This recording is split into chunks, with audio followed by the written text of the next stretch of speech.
O que me preocupa é como aplicar uma lei de discriminação racial que ainda vamos ficar sujeitos àquela condição de lei. Você disse, eu não disse, você disse, você não quis dizer aquilo. A gente chama de negro, ou de crioulo, ou preto, e tem gente que ainda acha que isso não é discriminação racial. Tudo bem, eu concordo quando de repente a gente chama, no nosso meio, às vezes existe uma brincadeira, é uma coisa comum da sociedade.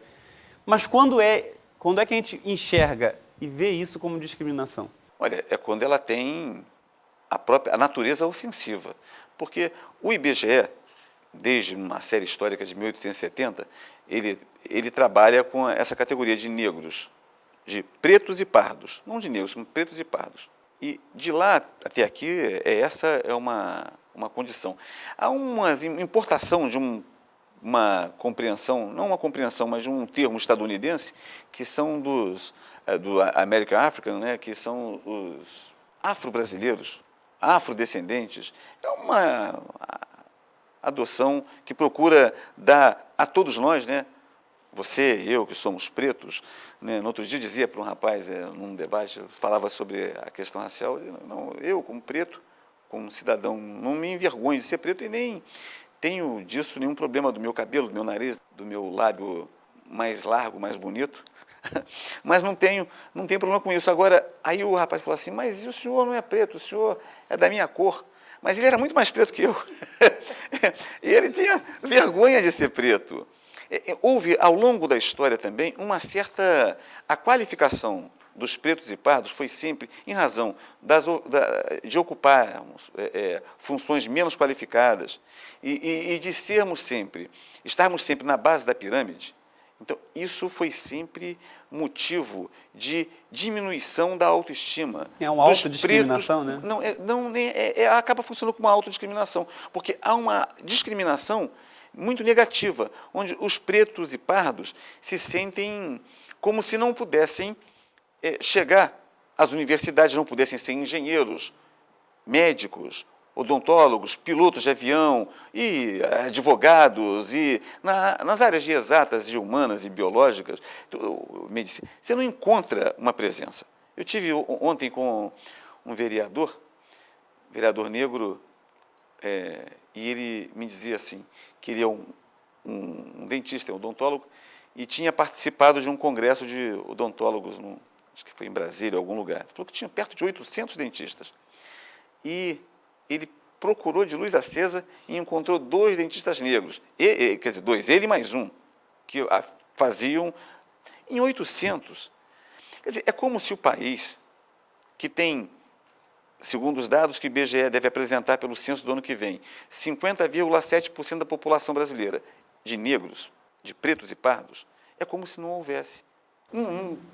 Onde estão todos? Estão todos em que posição? E é interessante, ainda na questão de cotas, é dizer o seguinte, é que a presença dos negros na universidade foi tão bem recepcionada que o número de estudantes negros e estudantes que já disputam eleição para o diretório acadêmico e ganham e se integram, é fantástico. Não há uma universidade, dentre as 60 que adotam política de cotas, que tenha havido um conflito sequer. E é uma prova da generosidade da juventude brasileira que quer vencer o racismo, que não quer manter esse estado de coisas.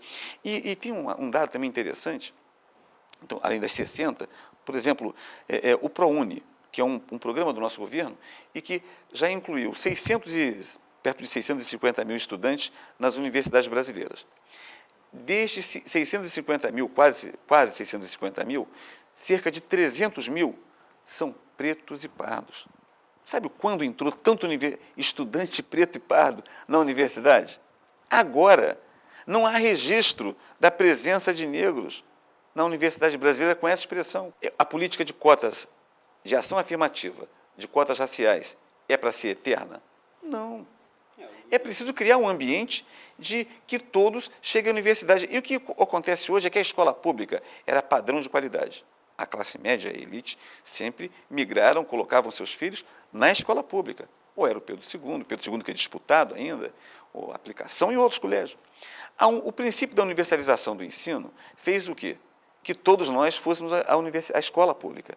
Aí a escola pública, ao longo de dezenas de anos, teve a sua gestão descuidada.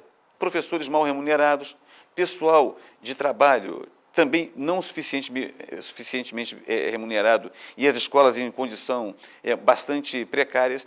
Isso criou um ambiente de dificuldade. Aí o que a classe média fez?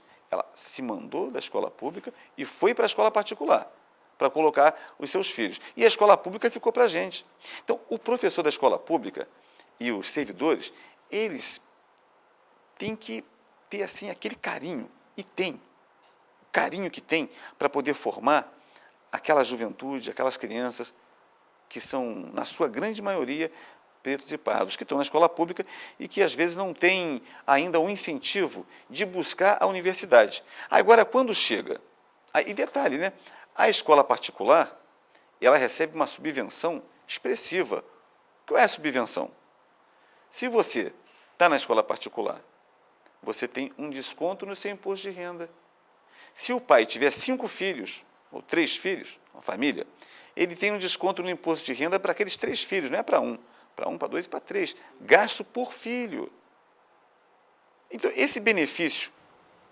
Como passa isso para... Como passa isso para a sociedade? Então, o estabelecimento, levar os negros e negras à universidade, tem que ser um compromisso. O presidente Lula insiste muito nisso.